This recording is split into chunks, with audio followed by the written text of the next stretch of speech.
الشيطان الرجيم.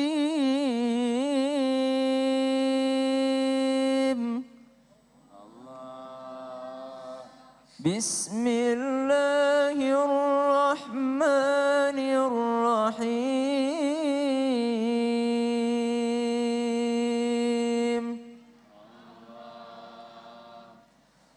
وما أرسلنا قبلك من المرسلين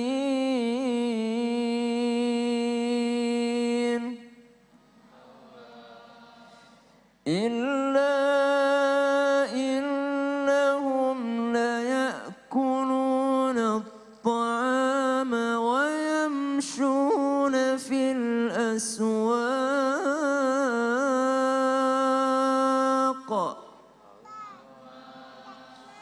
وجعلنا بعضكم لبعض فتنة أتصبرون وكان ربك بصيرا.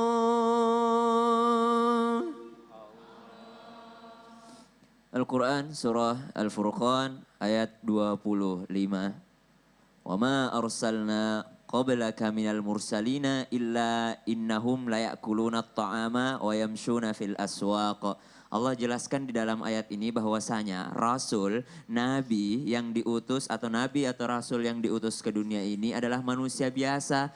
Mereka juga butuh makan, mereka juga butuh jalan-jalan. Sehebat apapun manusia, setinggi apapun ilmunya, dia juga butuh jalan-jalan, dia juga butuh makan, kata Allah. Mereka juga manusia biasa. Apalagi sambungan ayat ini, wa ja'alna ba'dakum li ba'din fitnah, dan di antara kalian itu ada yang dijadikan cobaan bagi manusia lainnya.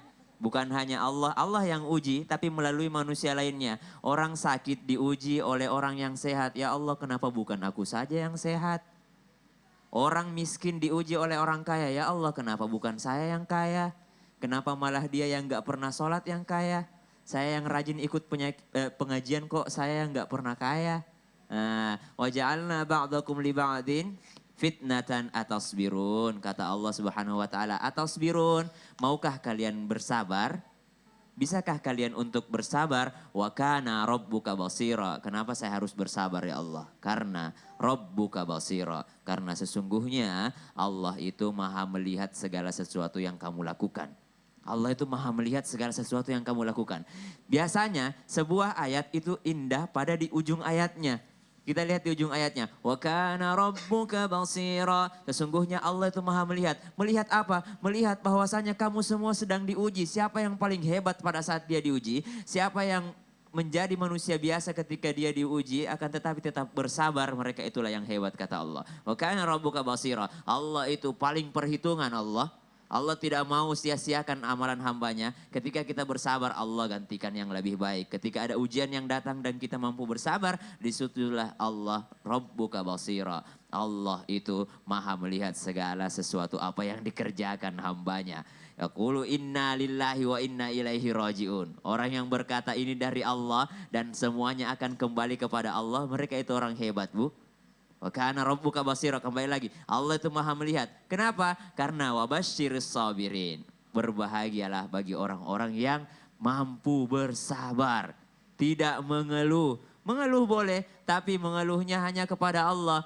Tidak mengatakan Allah salah takdir, Allah salah alamat kasih rezeki, Allah salah alamat kasih takdir. Tidak pernah. Allah selalu tepat dalam memberikan takdir kepada hambanya. Makanya ayat ini adalah surah Al-Furqan. Wa ma arsalna qablaka minal mursalina illa innahum layakuluna at-ta'ama wa yamshuna fil aswaq. Makanya Allah di awal ayat menjelaskan bahwasanya Rasul itu juga manusia biasa. Mereka pasti diuji. Nabi-nabi juga manusia biasa. Mereka pasti diuji. Semakin tinggi derajat seseorang, semakin tinggi juga ujiannya. Jadi kalau kita merasa bahwasanya Allah selalu menguji kita, berarti Allah sedang perhatian kepada kita. Berarti Allah sedang melihat kita sebagai orang-orang pilihan Allah. Shadaqallahul azim.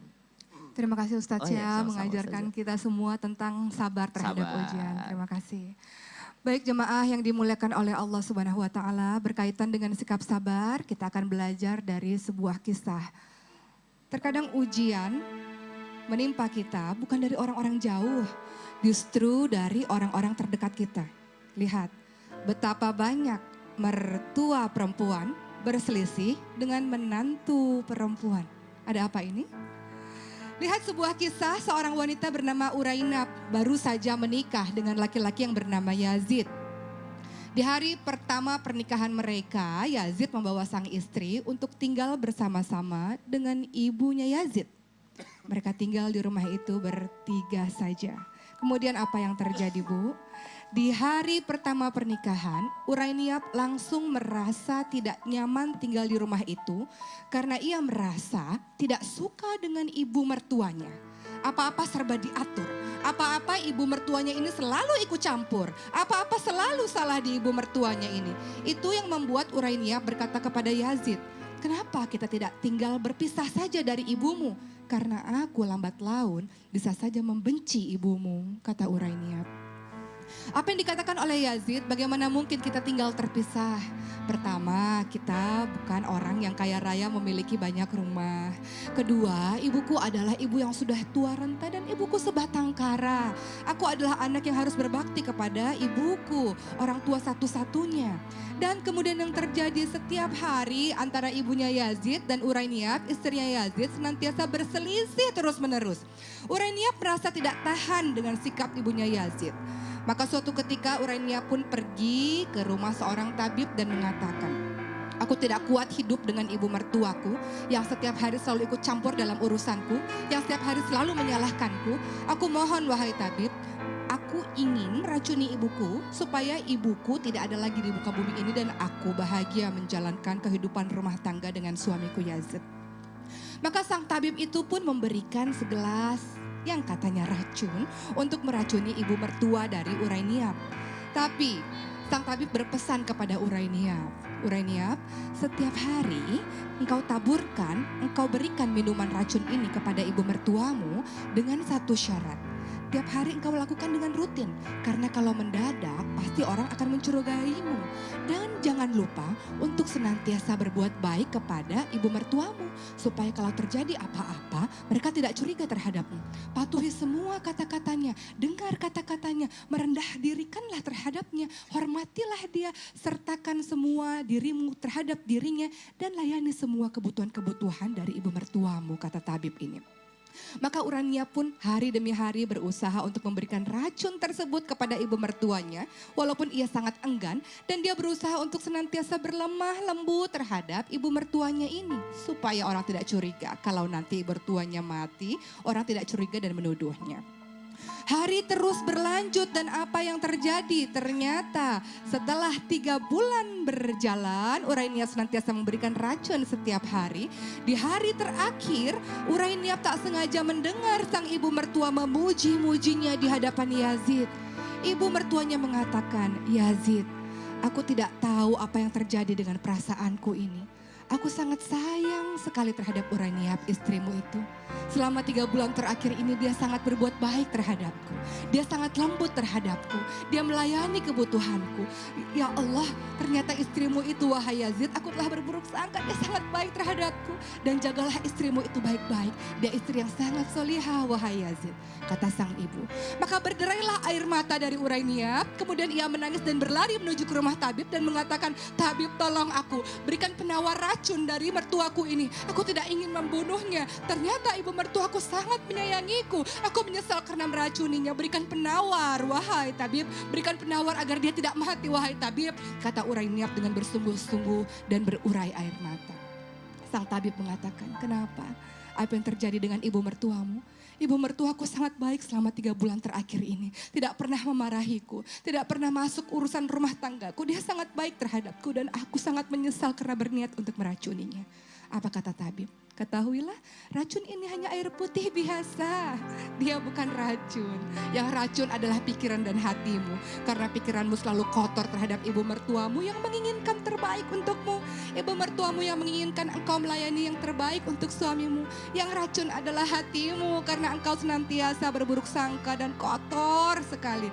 Nah Urainiah pun kembali ke rumah dan bersimpuh di kaki sang ibu mertua. Ibu mertuaku, engkau ibuku. Ibu mertuaku, aku minta maaf atas semua perlakuanku. Nasihat-nasihatmu adalah kebaikan untukku. Lihat, ketika mendapatkan ujian demi ujian, apa yang dilakukan? Harusnya adalah introspeksi diri, sabar, dan lakukan kebaikan demi kebaikan. Karena in ahsantum ahsantum li anfusikum wa in asatum falaha. Kebaikan untuk dirimu sendiri dan kejahatan untuk dirimu sendiri. Damai semuanya. Dengan apa? Husnuzon, berprasangka baik dan sabar. Insya Allah. Masya Allah, tepuk tangan dulu dong. Nih Pak Ustadz, langsung aja nih Pak Ustadz nih. Kesimpulannya Pak Ustadz, sekarang kalau kita berbicara tentang tadi orang tua dan lain-lain. Sekarang bagaimana menjadi manusia yang tahan terhadap ujian itu harusnya bagaimana kita? Ada dua senjata yang paling ampuh dalam menghadapi setiap ujian itu. Ista'inu bis sabri was salat. Dua, sabar dan salat. Sabar dan salat inilah yang kita gunakan untuk senjata menghadapi setiap macam ujian. Ingat, sabar itu adalah bentuk tindakan kita. Salat itu adalah bentuk pengharapan permohonan kita kepada Allah. Maka ingat, tidak ada ujian kalau kita jadikan Allah adalah tempat kita bersandar, tempat kita memohon. Ihdina siratal mustaqim. Masya Allah, Alhamdulillah, Alhamdulillahirabbil alamin. Demikianlah perjumpaan kita hari ini. Baru saja kita mendengarkan tausiah yang disampaikan oleh Ustadz Maulana, Ustadz Zauki dan juga Ustadz Syam. Mudah-mudahan apapun yang disampaikan hari ini bisa jadi pembelajaran buat kita semuanya. Terima kasih banyak buat Firza, terima kasih banyak juga buat jamaah di rumah. Jangan lupa untuk saksikan besok kisah jelang berbuka bersama Islam itu indah. Masya Allah, terima kasih. Terima kasih banyak Pak Ustadz, Alhamdulillah. Masya Allah, Terima kasih banyak Ustadz Syam, terima kasih banyak Firza. Ayo Firza. Tola al-badru alaina min saniyatil wada wajib syukru alaina mada'an lillahi Tola al-badru alaina min faniyatil wada wajib syukru alaina mada'an lillahi Tola al-badru alaina min saniyatil wada wajib syukru alaina mada'an lillahi Tola al-badru alaina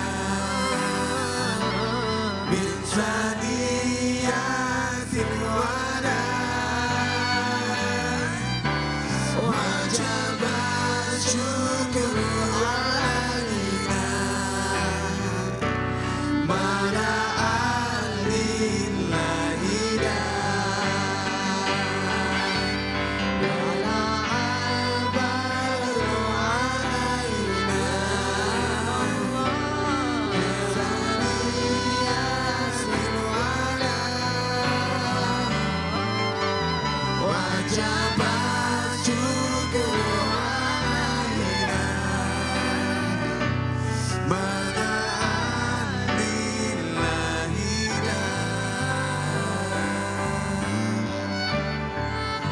Assalamualaikum warahmatullahi wabarakatuh.